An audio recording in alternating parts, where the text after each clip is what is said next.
that Tipo is having with some of the young people there. Looking at the ANC total number of seats that they've lost in the National Assembly, they're down 23, the EFF up 20. And looking particularly at young people, are we reading into this that more and more young people seem to have faith in the EFF? No. I think the mistake that we've been making all along, actually, is that young people are monolithic, that they think alike, that they want the same things, and therefore they will follow one party, in this case, the EFF. Actually, young people are very diverse in South Africa. You've got urban young people, you've got educated young people, you've got poor young people, you've got rural young people. So they're different, and they want different things. They are young people where they live, there's no water, there's no electricity, there's no proper sanitation. And there are other young people who are urban, who are at university, who are wanting something that is completely different, who are worried about their careers, who are wanting to be able to get jobs after qualifying. They're complaining that they've got degrees and they can't find jobs. So the interests of young people are not homogeneous in that sense. So you will find, despite the conventional wisdom that says all young people would tend to support the EFF, you're going to find young people in all kinds of different parties. You'll find them in the DA, in the ANC, and everywhere else. I think that where the EFF stands out is in its radicalism, in the radical way in which it articulates the issues. And it speaks to young people do tend to be to be attracted to radicalism. And that's what would tend to happen. So they obviously all have a renewed mandate, speaking of some of these parties, irrespective of the margin of victory. Let's start with the ANC. Cyril Ramaphosa, he's finally been elected into that position because he took over, and there are those who are questioning whether or not he does enjoy a popular mandate. So your thoughts now, what is he likely to do? What lies ahead of him? I would say that there are two key challenges that are facing President Ramaphosa. The one relates to the economy, which impacts pretty much the entire society. The big question is, how are we going to grow the economy?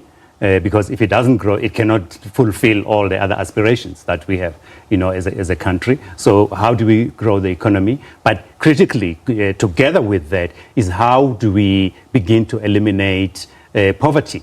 And end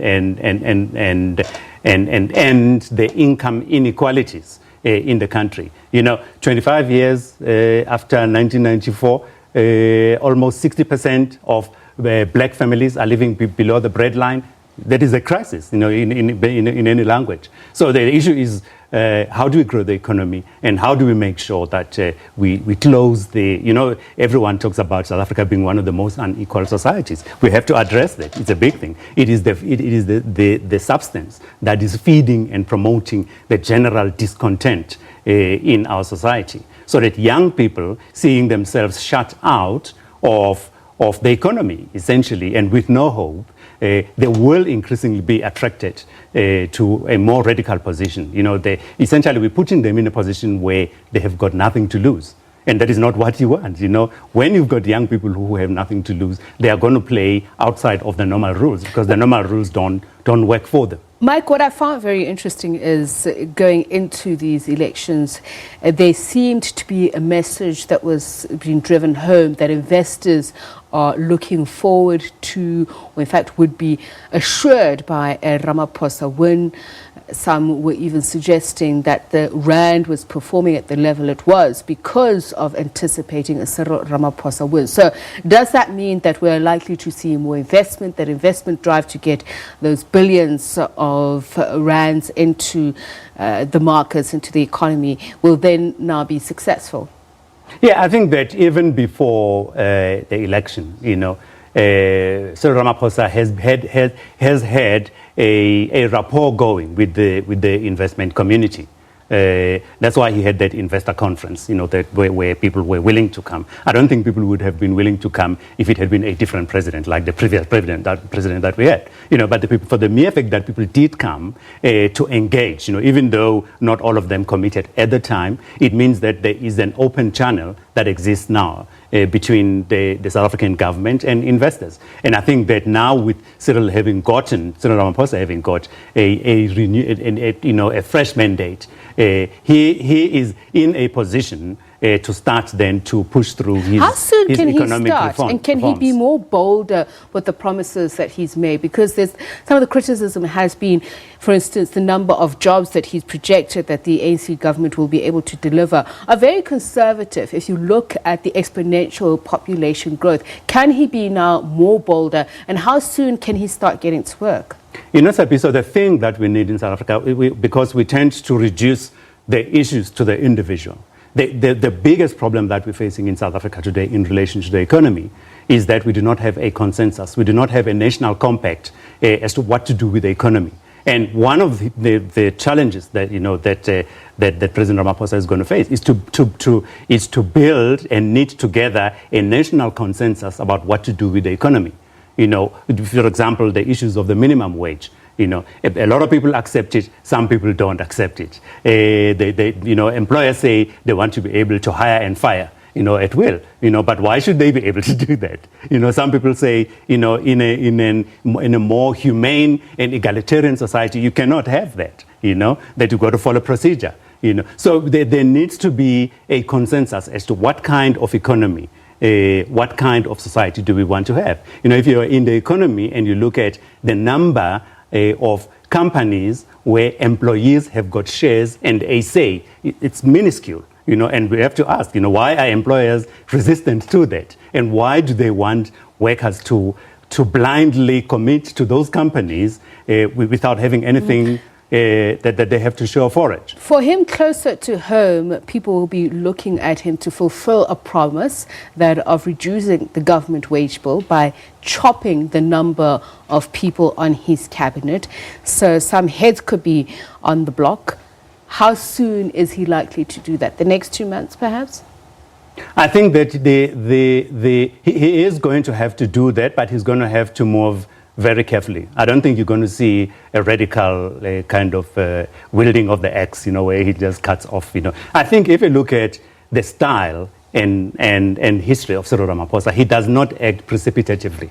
That is his style, and he tends to, his background is to go the route of consensus as opposed to the route of just going off on his own and doing his own thing. So I think that what he's trying to do, or he's going to be trying to do, is to bring along both the ANC. Remember, his constituency is not just in the state. It is not just in the investor community. It is also in the ANC itself. And the ANC has got various ideological views within it. So he has to bring along both constituencies, if you like. The investor community as well as the ANC. And it's going to be a slow rather than a radical, sudden movement that we're going to see. Opposition politics, the National Assembly, I'm imagining, is going to be a much more exciting place now with 40 seats now for the EFF. And no, it's actually 50 seats for the EFF. You'll have 7 more seats for the Freedom Front. You have the ATM will have 2 seats. So what is likely to be the nature and character of opposition politics in South Africa now? I think that because of the reduced majority of the ANC, you are going to see an even more robust parliament. In the sense that, whereas previously you knew that if a bill is tabled or if a motion is tabled and the ANC supports it, the chief whip will whip all the ANC MP into line and the thing will go through. I think that there's a greater chance now that there's going to be a lot more engagement because of the changed balance of power in Parliament. The Democratic Alliance, there's been talk by some that well, actually, James South has said the Federal Council will have to go back to the drawing board. Some are saying this may bring into question the future of Mmusi Maimane as the leader of the opposition. Do you think it'll come down to that? Would it be fair to place the reduction of the Democratic Alliance support squarely on his shoulders? Oh, no.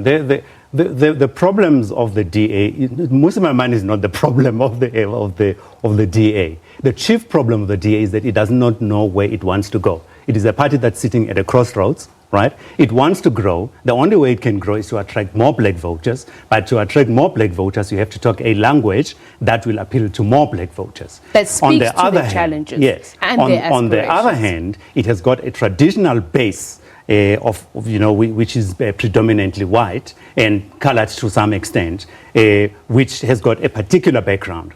And they do not accept some of the things that would be attractive to the black voter. For example, if any party in South Africa that says it is opposed to corrective action, that refuses to accept that there was the original sin in South Africa of discrimination and repression and that needs to be redressed. Any party that denies that or resists that is not going to be able to attract any substantial number of black votes. So the DA is sitting in the middle. It is going to have to decide which way it wants to go, whether it wants to stay a small, declining party, appealing to a predominantly white population, or it wants to grow, in which case it must transform itself and become a broader South African party. Where do you see it going? Do you see it going slightly more right or more left? I see it breaking up. Do you see a split of the DA? Yes. Because a party that has got someone like Helen Zille, who says colonialism wasn't all bad, and then at the same time it has got someone like Mmusi Maimane, who gets a lot of flack for simply mentioning the phenomenon of white privilege and black poverty. It means that that party has got two almost contrary viewpoints within it. So there's a lot of tension in the party. For it to be able to move forward, I think that is going to have to break away. So if it splits, Mike, where do you see Mmusi Maimane in that split? Him moving away to start his own party? Well, I haven't spoken to him off late, so I don't know what he would do. But I think that he's got enough sense. I mean, he grew up in Dobsonville. I think he's got enough sense to understand that if for any political party in South Africa to grow, it has got to have a strong black base, not exclusively black, but it has got to have a strong black base. And I think that's the route he would go, if he were to leave the DA. In fact, the process of the realignment is already happening in the DA, as we mentioned earlier, that the more right-leaning members or supporters of the DA have gone to the FF+. So let's talk about the EFF. It stamped its authority, its presence within the National Assembly from its entry into the House. Do you see it being more sedate this time round, or do you see it continuing with its militancy in Parliament? No, I think that it will continue to be militant. And it's something that has worked for it, especially during the Jacob Zuma years. But I think that we will get, in the same way that in the broader society, people are starting to become cynical of politicians making promises. The EFF is not going to escape that. At some point, the EFF is going to have to come with realistic suggestions as to how to deal with the problems facing the country today. For example, the promise that, if they were to be elected, the economy would grow 6% within 12 months. That's never going to happen. Everybody knows it. They themselves know it's never going to happen, but they put it out there. So there is no way that they can sustain themselves by simply making those kind of outlandish promises. At some point, they have to start to deal with the real politics. The real life, of either being a political leader of a country, trying to find solutions for the country, instead of just, coming with, airy-fairy kind of suggestions as solutions. So reflecting on these elections once again, your sense of public participation in our democracy in South Africa as a whole, has it grown or regressed? No, I think South Africa has got a very vibrant civil society and public involvement, in politics. The issue is, how do you create a credible, trustable system of running the society, so that the tensions and the anger and the fears that are in that system are channeled properly in a constructive and controlled way, rather than leaving them to, in the hope that they will resolve themselves. For example, the way we've dealt with racism in South Africa. We haven't even scratched the surface. We've just let it go all over the place. There is no leadership, that is able to talk to both black people and white people, to try to get to some kind of common understanding of how we can resolve the issue. All right. Thank you very much for your time and insights, Mike Siluma, political analyst. Let's take a quick break. We'll be back shortly.